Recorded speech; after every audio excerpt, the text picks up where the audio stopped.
ധ്യാൻ ശ്രീനിവാസനെ നായകനാക്കി നവീൻ ജോൺ സംവിധാനം ചെയ്ത ചിത്രമാണ് പാർട്ട്നേഴ്സ് ഒൺലി ഇൻ ക്രൈം. എഴുതിയിരിക്കുന്നത് നവീൻ ജോൺ, ഹരിപ്രസാദ്, പ്രശാന്ത് കെ.വി. 3 പേരാണ്. 2024 സ്റ്റാർട്ട് ചെയ്ത് ജൂലൈ മാസമായിട്ടുണ്ട്, 7 മാസമായിട്ടുണ്ട്. ഈ 7 മാസത്തിനിടയ്ക്ക് 7ഓളം സിനിമകളിലാണ് ധ്യാൻ ശ്രീനിവാസൻ പ്രധാന കഥാപാത്രങ്ങളായി എത്തിയിട്ടുള്ളത്. അതിൽ തന്നെ പുള്ളിയുടെ കരിയർ ഗ്രാഫ് എടുത്ത് നോക്കിക്കഴിഞ്ഞാൽ വലിയ മാറ്റങ്ങളൊന്നും സംഭവിച്ചിട്ടില്ല. വലിയ ഗ്രാഫിൽ വലിയ വേരിയേഷൻ കാര്യങ്ങളൊന്നും സംഭവിച്ചിട്ടില്ല. പക്ഷേ എൻ്റെ വ്യക്തിപരമായിട്ടുള്ള ഒരു അഭിപ്രായം എടുത്ത് നോക്കിക്കഴിഞ്ഞാൽ പുള്ളിയുടെ മലയാളി ഫ്രം ഇന്ത്യ എന്ന സിനിമയ്ക്കകത്ത് മൽഘോഷ് എന്ന് പറയുന്ന കഥാപാത്രം, അതുപോലെ വർഷങ്ങൾക്ക് ശേഷം എന്ന സിനിമയ്ക്കകത്ത് വേണു എന്ന് പറയുന്ന കഥാപാത്രം, ഇത് രണ്ടും കമ്പാരിറ്റീവ്ലി കൊള്ളാമെന്നാണ് എനിക്ക് തോന്നിയിട്ടുള്ളത്. പക്ഷെ അത് പുള്ളിയിൽ വലിയ മാറ്റങ്ങളോ അല്ലെങ്കിൽ പൊതു ഓഡിയൻസിന് മുമ്പിലേക്ക് പോവുകയാണെങ്കിൽ അവർക്കതൊരു വലിയ മാറ്റമോ ആയി തോന്നാൻ സാധ്യത വളരെ കുറവാണ്. ഏതായാലും പുള്ളി ഇതുവരെ ആരും മെയിൻറ്റെയിൻ ചെയ്ത് കൊണ്ടുപോയിട്ടുള്ള ഒരു ഗ്രാഫ്, അതിൽ ചെറിയൊരു മാറ്റം വന്നിട്ടുണ്ട്. ആ ഗ്രാഫ് ചെറുതായിട്ടൊന്ന് ഉയർന്നിട്ടുണ്ട്. അത് തീർച്ചയായിട്ടും പാർട്ട്നേഴ്സ് എന്ന് പറയുന്ന സിനിമയ്ക്കകത്തെ പെർഫോമൻസ് കൊണ്ട് തന്നെയാണ്. സിനിമ നല്ല സിനിമയാണ്, സിനിമ എനിക്ക് ഇഷ്ടപ്പെട്ടു എന്ന് പറയുമ്പോഴും ചില പരിമിതികളൊക്കെ ഉണ്ടെങ്കിലും ഈ സിനിമയ്ക്കകത്ത് ധ്യാൻ ശ്രീനിവാസൻ ചെയ്തിട്ടുള്ള വിഷ്ണു എന്ന് പറയുന്ന കഥാപാത്രം നല്ലൊരു കഥാപാത്രമായിട്ട് എനിക്ക് ഫീൽ ചെയ്തു. പുള്ളി അത് ഇരുത്തം വന്നൊരു നടനെ പോലെ തന്നെ പുള്ളി അത് ചെയ്തിട്ടുണ്ട്. പക്വതയോടുകൂടി ആ ക്യാരക്ടറിനെ കൈകാര്യം ചെയ്തിട്ടുണ്ട് എന്നുള്ളതാണ് ഈ സിനിമയുടെ ഏറ്റവും വലിയ പ്ലസ് പോയിന്റ്. പതിവ് ധ്യാൻ ശ്രീനിവാസൻ സിനിമകളെ പോലെ തന്നെയാണ് ഈ സിനിമ കാണാൻ പോയപ്പോഴും ഉണ്ടായിരുന്ന പ്രതീക്ഷ. നമ്മളൊരു പ്രതീക്ഷയിൽ തന്നെയാണ് സിനിമ കാണാൻ പോയത്. പക്ഷേ ആ പ്രതീക്ഷകളൊക്കെ തകർത്തുകൊണ്ട് സിനിമ കൊള്ളാവുന്ന ഒരു സിനിമയാണെന്ന് എനിക്ക് ഫീൽ ചെയ്തിട്ടുണ്ട്. അപ്പം സിനിമയുടെ നല്ല വശങ്ങളിലേക്കും മറ്റു കാര്യങ്ങളിലേക്കും പോകുന്നതിന് മുൻപായിട്ട് ഈ സിനിമയുടെ 2 പ്രശ്നങ്ങളെ കുറിച്ച് പറയാം. എനിക്ക് ഈ 2 പ്രശ്നങ്ങളാണ് ഈ സിനിമയ്ക്കകത്ത് പ്രധാനമായിട്ടും തോന്നിയിട്ടുള്ളത്. അതിൽ തന്നെ ഒന്നാമത്തെ പ്രശ്നം പറയാം. നമ്മളൊരു സിനിമ ചെയ്യുന്ന സമയത്ത് ആ സിനിമയ്ക്ക് നായിക എന്ന് പറയുന്ന ഒരു കഥാപാത്രം, ആ കഥാപാത്രം അത്രത്തോളം ആവശ്യമാണെങ്കിൽ മാത്രം സിനിമയിൽ ഉൾപ്പെടുത്തുക എന്നുള്ളതാണ് ഏറ്റവും ബുദ്ധിപരമായിട്ടുള്ള കാര്യം. അല്ലാണ്ട് നായകൻ ഉള്ളത് കൊണ്ട് നായിക വേണമെന്ന് കരുതി നായകന് വേണ്ടി ഒരു നായികയെ മനഃപൂർവ്വം ഉണ്ടാക്കി വെച്ചു കഴിഞ്ഞാൽ അല്ലെങ്കിൽ മനഃപൂർവ്വം ഏച്ചു കെട്ടിക്കഴിഞ്ഞാൽ അത് ആ സിനിമയ്ക്ക് യോജിക്കില്ല എന്നുള്ളത് 100% ഉറപ്പാണ്. അതിന്റെ ഏറ്റവും വലിയൊരു എക്സാമ്പിൾ ആണ് ഈ സിനിമ എന്ന് പറയുന്നത്. ഈ സിനിമ നല്ലൊരു കഥയാണ് പറയുന്നത്, നല്ലൊരു വിഷയമാണ് പറയുന്നത്. അവിടെ നായിക, ഞാൻ ചെയ്യുന്ന കഥാപാത്രത്തിന് നായികയുടെ ഒരു ആവശ്യം അവിടെ കാണുന്നില്ല. അതുകൊണ്ട് തന്നെ ആ ഒരു നായിക കഥാപാത്രം വരുന്നു, നായികയ്ക്ക് പ്രത്യേകിച്ചൊന്നും ചെയ്യാനില്ല. സ്ഥിരം പണ്ടത്തെ കാലത്തെ സിനിമകളിൽ സംഭവിക്കുന്ന കാര്യങ്ങളാണ് ഈ സിനിമയ്ക്കകത്തും കാണിച്ചിട്ടുള്ളത്. നായകനൊരു നായികയെ കൊണ്ടുവരുന്നു, അവർ തമ്മിലൊരു റൊമാൻറ്റിക് സോങ് കാണിക്കുന്നു. അല്ലാണ്ട് അതിനപ്പുറത്തേക്ക് ആ പുള്ളിക്കാരിക്കൊന്നും ചെയ്യാനില്ല. ഇത് പണ്ടത്തെ കാലത്തെ സിനിമകളിൽ ഉപയോഗിച്ചിരുന്ന സംഭവമായിരുന്നു. പണ്ടത്തെ അല്ല, കുറച്ച് വർഷങ്ങൾക്ക് മുൻപുള്ള. അതിൽ നിന്നൊക്കെ മലയാള സിനിമ കുറേ ബഹുദൂരം മുൻപോട്ട് വന്നിട്ടുണ്ട്. ഇപ്പൊ നായികമാർ അത്രമാത്രം ആവശ്യമാണെങ്കിൽ മാത്രമേ മലയാള സിനിമകളിലൊക്കെ നായകന്മാരെ ഉപയോഗിക്കാറുള്ളൂ.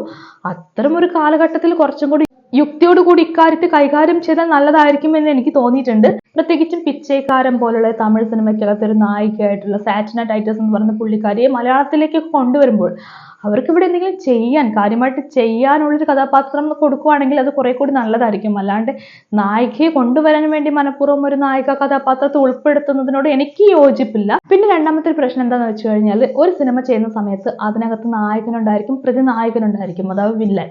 ഈ വില്ലൻ കഥാപാത്രങ്ങളായിരിക്കും മിക്കപ്പോഴും ക്രൈം ചെയ്യുന്നവർ അല്ലെങ്കിൽ ക്രൈമിനോട് കൂടുതൽ ചേർന്ന് നിൽക്കുന്ന ആളുകൾ. ഈ സിനിമയ്ക്കകത്തും അതുപോലെ നായകനുമുണ്ട്, പ്രതിനായകനുമുണ്ട്, എല്ലാവരും ഉണ്ട്. പക്ഷേ സിനിമയ്ക്കകത്ത് അവസാനം എല്ലാവരും ക്രൈമിനോട് ചേർന്ന് നിൽക്കുന്നെന്ന് മാത്രമല്ല, അതൊരു പക്ഷെ കഥ ഡിമാൻഡ് ചെയ്യുന്ന കാര്യമായിരിക്കും. പക്ഷെ ക്രൈമിനെ ഗ്ലോറിഫൈ ചെയ്യുന്ന ഒരു സംഭവമുണ്ട്. നായകൻ ക്രൈമിനോടൊപ്പം ചേർന്ന് നിൽക്കുകയും അതൊരു ഭയങ്കര ഹീറോയിക്കായി കാണിക്കുക ചെയ്യുന്നുണ്ട്. അതിനോട് എനിക്കൊരു യോജിപ്പില്ല, തികച്ചും എനിക്ക് വിയോജിപ്പ് മാത്രമാണുള്ളത്. ഈ 2 പ്രശ്നങ്ങളുമാണ് ഈ സിനിമയ്ക്കകത്ത് ഞാൻ കണ്ടിട്ടുള്ളത്. ഇനി സിനിമയുടെ ഉള്ളിലേക്ക് വരുവാണെങ്കിൽ, ഈ സിനിമ തുടങ്ങുന്ന സമയത്ത് തന്നെ കാസർഗോഡിന്റെ ഒരു മനോഹരമായ ഗാനം കാണിക്കുന്നുണ്ട്. കാസർഗോഡാണ് പശ്ചാത്തലം. അതുമായി ബന്ധപ്പെട്ട കാസർഗോഡ് ജീവിതം, അവിടുത്തെ ചുറ്റുപാടുകളെല്ലാം കാണിക്കുന്ന ഒരു ഗാനം കാണിക്കുന്നുണ്ട്. മലയാള സിനിമയിൽ ആദ്യമായിട്ടായിരിക്കും കാസർഗോഡിനെ ഇങ്ങനെ മൊത്തത്തിൽ ഒരു ഗാനത്തിലൂടെ കാണിക്കുന്നതെന്നാണ് എനിക്ക് തോന്നുന്നത്. BK ഹരിനാരായണനാണ് ആ ഗാനം എഴുതിയിരിക്കുന്നത്, ജാസി ഗിഫ്റ്റ് ആണ് പാടിയിരിക്കുന്നത്. നമ്മുടെ മഹേഷിന്റെ പ്രതികാരം സിനിമയ്ക്കകത്ത് ഇടുക്കി എന്ന് പറയുന്ന ഒരു ജില്ലയെ എങ്ങനെയൊക്കെ കാണിച്ചു, അതുപോലെ തന്നെ കാസർഗോഡ് എന്ന് പറയുന്ന ജില്ലയെ കാണിക്കാനും ഈ ഒരു സോങ്ങിലൂടെ ഇവർ ട്രൈ ചെയ്തിട്ടുണ്ട്. അത് എനിക്ക് ഇഷ്ടപ്പെട്ടിട്ടുണ്ട്. മാത്രമല്ല, സാധാരണ കുറച്ച് വർഷങ്ങളായിട്ട്, കഴിഞ്ഞൊരു 3-4-5 വർഷമായിട്ട് കാണുന്ന സംഭവമാണ്, കാസർഗോഡ് പശ്ചാത്തലമാക്കി കുറേയധികം സിനിമകൾ വന്നു പോകും. പലപ്പോഴും നമുക്ക് പോലും മനസ്സിലാവില്ല ഇത് എന്തിനാണ് ഈ കാസർഗോഡ് സ്ലാങ് കൊടുത്ത് അവിടുത്തെ ഒരു പശ്ചാത്തലമാക്കി എടുത്ത് സിനിമ ചെയ്യുന്നത്. പക്ഷെ ഈ സിനിമയ്ക്കകത്ത് അങ്ങനെ ചിന്ത വരേണ്ട കാര്യമില്ല. കാരണം ഈ കഥയ്ക്ക് കാസർഗോഡ് എന്ന് പറയുന്ന ജില്ല അല്ലെങ്കിൽ ആ ഒരു പ്രദേശം അത്രയധികം ആവശ്യമാണ്. അതും അല്ലെങ്കിൽ ഈ കഥ ഡിമാൻഡ് ചെയ്യുന്ന സ്ഥലം തന്നെയാണ് കാസർഗോഡ് എന്ന് പറയാൻ പറ്റും. സോ കാസർഗോഡ് നല്ല രീതിയിൽ തന്നെ അവർ കാണിച്ചിട്ടുണ്ടെന്ന് മാത്രമല്ല, ഇതിനകത്ത് കാസർഗോഡ് ഭാഷ കേൾക്കാൻ ഒരു പ്രത്യേക ഭംഗിയുണ്ട്. നമുക്ക് വളരെ രസമായിട്ട് ആ ഭാഷ കേട്ടിരിക്കാൻ പറ്റും. എല്ലാ സിനിമയ്ക്കകത്തൊന്നും അങ്ങനെ ഭാഷ മനോഹരമായിട്ട് കേൾക്കാൻ പറ്റാറില്ല. അങ്ങനെ സിനിമ തുടങ്ങുന്നു, കലാഭവൻ ഷാജോൺ വരുന്നു, പ്രശാന്ത് അലക്സാണ്ടർ വരുന്നു. ഇവരൊക്കെ നല്ല ഭംഗിയായിട്ട് അഭിനയിക്കുന്നുണ്ട്. മാത്രമല്ല പ്രശാന്തിന്റെ ഒരു സിനിമ ഉണ്ടായിരുന്നു. ആ സിനിമയ്ക്ക് ശേഷം നല്ലൊരു കഥാപാത്രം ചെയ്യുന്നത് ഈ സിനിമയ്ക്കകത്താണെന്നാണ് എനിക്ക് തോന്നുന്നത്. സിനിമയുടെ ക്വാളിറ്റി ഒക്കെ തുടക്കത്തിലുള്ള ഇവരുടെ പെർഫോമൻസ് കൊണ്ടാണെങ്കിലും അല്ലെങ്കിൽ ഷോർട്ട് കാര്യങ്ങൾ സീൻസ് ഒക്കെ കൊണ്ടാണെങ്കിലും മേക്കിംഗ് കൊണ്ടാണെങ്കിലും ഒക്കെ നമുക്ക് മനസ്സിലാക്കാൻ പറ്റുന്നുണ്ടായിരുന്നു. അങ്ങനെ കഥയുടെ ഉള്ളിലേക്ക് വരുന്നു. ഈ കഥയിൽ ഒരുപാട് കഥാപാത്രങ്ങൾ വരുന്നുണ്ട്. പ്രത്യേകിച്ചും കാസർഗോഡിലെ ഒരു ഗ്രാമം കാണിക്കുന്നത് കൊണ്ട് ഒരുപാട് പുതിയ ആർട്ടിസ്റ്റുകൾ വരുന്നുണ്ട്. എല്ലാവരും നല്ല രീതിയിൽ അഭിനയിച്ചിട്ടുണ്ട്. നമുക്ക് എല്ലാവരുടെയും അഭിനയം ഇഷ്ടപ്പെടും. ഒരു നല്ല ഗ്രാമത്തിൽ ചെന്ന ഫീല്, നമ്മളും ആ ഗ്രാമത്തിലേക്ക് ഇറങ്ങി ചെന്ന ഫീലൊക്കെ നമുക്ക് തോന്നും. അങ്ങനെ നമ്മുടെ ധ്യാൻ ശ്രീനിവാസന്റെ കഥാപാത്രം വരുന്നു. ബാങ്ക് ഉദ്യോഗസ്ഥനായ ധ്യാൻ ശ്രീനിവാസന്റെ കഥാപാത്രത്തിനോടൊപ്പം തന്നെ അയാളുടെ സഹപ്രവർത്തകരായിട്ടുള്ള മറ്റു കഥാപാത്രങ്ങൾ വരുന്നു. കഥ വികസിച്ചു വരാണ് പിന്നീട് സംഭവിക്കുന്നത്. പിന്നെ വളരെ ഗൗരവമുള്ള ഒരു വിഷയത്തിലേക്ക് സിനിമ കടക്കുന്നു. ആ ഒരു വിഷയത്തിലേക്ക് എത്തുമ്പോൾ നമുക്കും എന്താണ് അടുത്ത് സംഭവിക്കാൻ പോകുന്നത് ഒട്ടും പ്രഡിക്റ്റ് ചെയ്യാൻ പറ്റാത്ത അവസ്ഥയിലേക്ക് എത്തുന്നു. നമ്മൾ കുറെ കൂടി എൻഗേജിങ് ആക്കുന്നുണ്ട്. സിനിമയാണെങ്കിലും സ്ക്രിപ്റ്റ് ആണെങ്കിലും അഭിനയം കൊണ്ടാണെങ്കിലും ഒക്കെ വളരെ എൻഗേജിങ് ആക്കി ഇങ്ങനെ കൊണ്ടുപോകുന്നു. ഇന്റർവെല്ലിലേക്ക് എത്തുന്നു. ഇന്റർവെൽ കഴിഞ്ഞ് അതിനുശേഷമുള്ള ഭാഗങ്ങളിലേക്ക് വരുമ്പോൾ കഥാഗതിയിൽ വലിയ മാറ്റങ്ങളൊക്കെ സംഭവിക്കുന്നുണ്ട്. നമ്മൾ പ്രതീക്ഷിക്കുന്നതും പ്രതീക്ഷിക്കാത്തതുമായ കുറെ കാര്യങ്ങൾ അവിടെ സംഭവിക്കുന്നുണ്ട്. അങ്ങനെ സിനിമ നമ്മളെ മൊത്തത്തിൽ എൻഗേജിങ് ആയി കൊണ്ടുപോകുന്നുണ്ട്. പക്ഷേ ഈ സിനിമ അവസാനിപ്പിക്കുന്നിടത്ത് മാത്രമാണ് എനിക്ക് ഈ പറയുന്ന വിയോജിപ്പ് വന്നിട്ടുള്ളത്. നമ്മളൊരു സിനിമ എഴുതുന്ന സമയത്ത് ആ സിനിമ എഴുതുന്ന റൈറ്ററുടെ ഒരു കഴിവ് എപ്പോഴും പ്രൂവ് ചെയ്യേണ്ടത് തുടക്കത്തിലും ഇടയിലൊന്നും അല്ല, അതിന്റെ ക്ലൈമാക്സിലാണ്. ആ ക്ലൈമാക്സ് എങ്ങനെ പ്രേക്ഷകരിലേക്ക് എത്തിക്കുന്നു എന്നുള്ള കാര്യത്തിലാണ് ഈ സിനിമയുടെ ഏറ്റവും വലിയ പരാജയമായിട്ട് എനിക്ക് തോന്നിയിട്ടുള്ളത്. അങ്ങനെയാണ് ഒരു നല്ല സിനിമ അതിൻ്റെതായിട്ടുള്ള രീതിയിൽ കഥയൊക്കെ പറഞ്ഞു പോയിട്ട് അവസാനം ക്ലൈമാക്സിൽ കൊണ്ടുപോയിട്ട് പ്രത്യേകിച്ച് ഒന്നും അല്ലാത്തതായിട്ടുള്ള രീതിയിൽ കാണിച്ചു എന്നുള്ളൊരു വിയോജിപ്പ് എനിക്കുണ്ട്.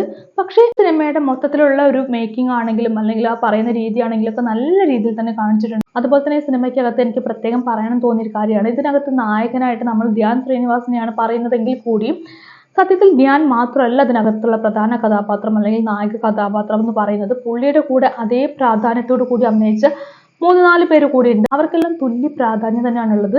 ധ്യാൻ മാത്രമായിട്ടൊരു പ്രാധാന്യമൊന്നും ഈ സിനിമയ്ക്കകത്തില്ല. എല്ലാവരും ഒരുപോലെ തന്നെയാണ് സിനിമയെയും കഥയും മുൻപോട്ട് കൊണ്ടുപോകുന്നത്. അതുകൊണ്ട് തന്നെ ഈ സിനിമ ഇവരുടെ എല്ലാം കൂടി സിനിമയാണ്.